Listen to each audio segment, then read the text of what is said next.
충남 천안의 한 교회에서 발생했던 참담한 일이었는데요. 이곳에서 생활을 하던, 그러니까 교회에서 생활을 하던 11살 어린이가 의식을 잃은 채 발견됐고 그리고 사망을 했는데 그 아이의 신체에서 학대 의심 정황이 발견됐다고 하더라고요. 그렇습니다. 일단 고열과 의식저하 상황이 있다. 아이가 아프다라고 이제 신고 119 연락이 왔던 것으로 보이고 여러 병원을 이제 전전하다가 병원에서 치료를 받았으나 숨진 것으로 알려지고 있는데 병원에서 아이의 신체적인 부분들을 살펴보니 아동학대 흔적이 있었다는 겁니다. 결박이라든가 다친, 이 때린 이런 흔적들을 발견해서 경찰에 신고를 한 것으로 알려지고 있고요. 이 사건이 이제 경찰에 신고되면서 더 알려진 사건은 이 사망 직전에 이미 아이가 스스로 2차례나 교회에서 빠져나와서 도움을 요청했고 나아가서는 경찰서를 스스로 찾았다는 겁니다. 경찰서에 찾아와서 저 좀 도와주세요 이렇게 이야기한 것으로 알려지고 있는데요. 그럼에도 불구하고 결국 이 11살 아이는 아동학대로 지금 숨진 것으로 이제 볼 수밖에 없는 상황이어서 경찰도 주변 어른들도 걱정했던 사람들이 많았을 것 같은데 결국은 죽음으로 끝나서 매우 어떻게 보면 안타깝고 구할 수 있는 기회가 없었는지 수사 과정에서 부족한 건 없었는지 살펴봐야 되는 사건입니다. 예, 정말 안타까운 사건인데, 근데 지금 이제 CCTV를 보신 것처럼 아이가 교회를 빠져나와서 도망쳐서 나와서 주변에 도움을 요청을 했지만 결국 도움을 받지 못하고 다시 교회로 돌아가게 됩니다. 그런데 그 뒤에 38시간이나 침대에 묶여 있었다라고 하는데 11살짜리 아이가 이렇게 침대에 묶여 있을 만한 이유가 있었을까요?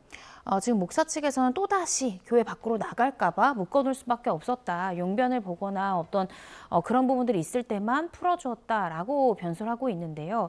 목사 이미 구속이 됐습니다. 근데 38시간 이 부분이 굉장히 중요한 것은 아동학대를 하다가 사망에 이르게 한 때는 일반 어떤 상해치사나 이런 것이 아니라 아동학대 치사죄로서 훨씬 더 가중처벌을 하게 됩니다. 근데 과연 치사일 것인가, 미필적 고의까지도, 살인의 미필적 고의까지도 인정할 수 있는가 이런 것들을 볼 때 38시간이나 아이를 결박했을 때 이 아이가 사망할 수 있다는 점을 과연 예견할 수 있겠는가. 예견을 넘어서서 사망해도 어쩔 수 없어 라고 용인의 의사까지 인정된다면 단순한 과실범이 아니라 이것은 이제 미필적 고의까지도 인정이 될 수 있는 부분이기 때문에 경찰에서도 과연 38시간이라는 이 비이성적인 시간 동안 아이를 결박한 이유가 무엇인가, 또 38시간 동안 묶여있다 발견했다고 했는데 그 과정 중에 아이가 의식이 떨어지는 과정이 있었을 겁니다. 그것마다 아이를 살리려는 시도를 과연 했는가, 이 부분이 중요할 것이고요. 그리고 의식이 떨어지고 나서도 얼마나 아이를 방치했는가, 즉 아이에 대해서 구호 조치를 하기까지 얼마나 시간 동안 아이를 방치했는가가 이 살인죄의 미필적 고의와 또 이 결과적 가중범이 될 수 있는 과실범을 가릴 수 있는 법적으로 굉장히 중요한 쟁점이기 때문에 경찰에서는 이 38시간을 다시 한 번 더 복구해서 타임라인별로 어떠한 구호 조치들을 했는가를 철저히 들여다볼 것으로 보여집니다. 네, 자 지금 말씀해 주신 대로 해당 목사는 이미 구속이 됐고요. 그리고 이 아이의 외할머니도 있었는데 외할머니에게도 구속영장을 신청했다는데 어떤 혐의입니까? 아동학대 치사입니다. 알려진 바에 의하면 이 외할머니랑 이 아이 같은 경우에는 출생 이후부터 교회에서 생활하는데 외할머니가 인근에 거주하면서 수시로 방문하고 그 과정에서 아이를 학대한 것으로 알려지고 있습니다. 그러니까 2021년에는 신고가 이루어졌는데 교육적으로 방임했다. 아마 제대로 학교를 보내지 않았다고 이제 학대 의심으로 수사를 받은 것으로 보이고 2024년에도 한 건의 신고가 이루어졌고 2026년 8월 초에만 하더라도 2건의 신고가 있었던 겁니다. 그러니까 주변 사람들이나 이런 사람들이 아이가 지적장애를 가지고 있고 근데 수년 전부터 교회에서 생활하는데 학대를 받는 것 같다. 이런 신고를 했을 정도면 얼마나 사안이 심각한 정도인지를 우리가 가름해 볼 수 있을 것으로 보이는데요. 이달 초 외조부하고도 분리 조치를 했다라는 겁니다.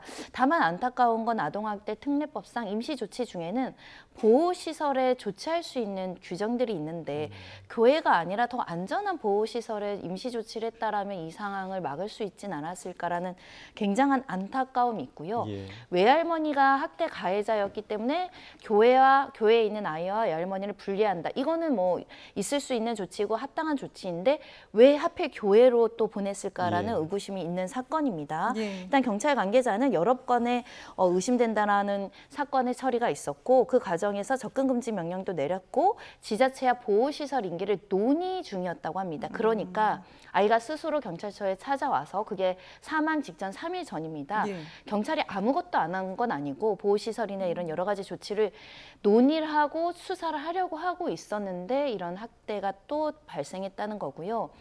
3일이 아니라 정말 신속하게 조치를 했었더라면 그런 제도적 보완이 있었더라면 하는 아쉬움이 이 사건에 적나라하게 드러나는 게 아닐까 합니다. 예.